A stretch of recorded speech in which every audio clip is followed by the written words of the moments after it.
Айдың 7-сі 2025 жыл Алматы қаласында міне бір хозяйствоға келдім да, бүткіл малымды сатам дейді.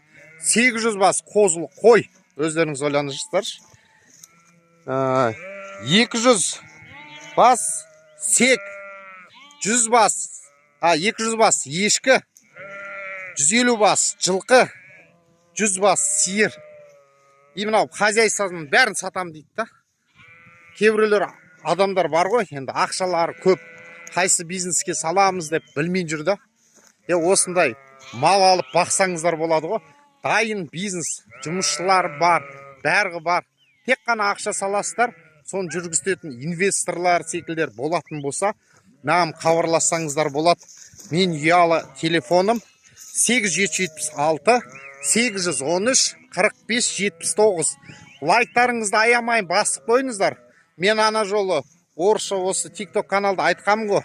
Инвесторлар Қазақстанда, Өзбекистан, Киргизстан, Тажикистан, Россиядан ақша салам дейтін адамдар болса, осы Қазақстанның қожалығына бізде хозяйстволар бар, даже 20 мың бас сиырыңды бағып бере алады да.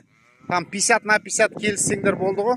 Мысалы 20 мың бас сиыр алып берсеңіздер, жылына 10 мың бас бұзаудан алып отырасыздар ғой. Енді Қазақстанның кез келген жері кең ғой, осындайға салу керек та. Немесе мен өзім Қазақстанның бүткіл жерінде жүрем ғой. Мынандай нәрселер бар да тағы да.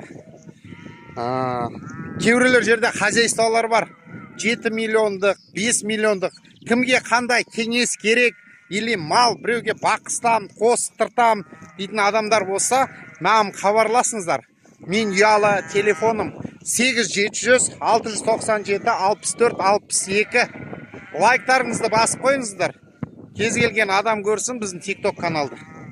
Міне, енді мен көп жерде жүрем ғой. Сіздерге конкретно қай жерде қандай малды ұстаған выгодны түгел осы жағынан, мал жағынан қандай ақпарат керек, бәрін айтып берем. Қалай через границы кіргізді, Өзбекистан алады ма, жақсы алады малды, или Қырғызстан, Тажикистан, экспортпен қалай документ жасау керек екен, бәрін көрсетем, бәрін үйретіп жүрем. Мынау бұндай қозылар әзір, мына кішкентай болып кетіп баратыр ғой. Бұларын енді так 3 айдан кейін 50 мың теңгеден сатып ала алмайсың бұндайларды. Лайктарыңызды басып қойыңыздар. Мен ұялы телефоным 8776 813 45 79. Ұялмай звондай беріңіздер. Кейбіреулер айтады ғой, 100 бас жылқы апарып біреуге қосып қоясам деп. Менде ондай мал бағамыз, хозяйствомыз бар, малымыз шағын ғана, ақшамыз жоқ, кредит алғымыз келмейтін дейтін адамдарға қоса бересіздер малды. Лайк басып қойыңыздар.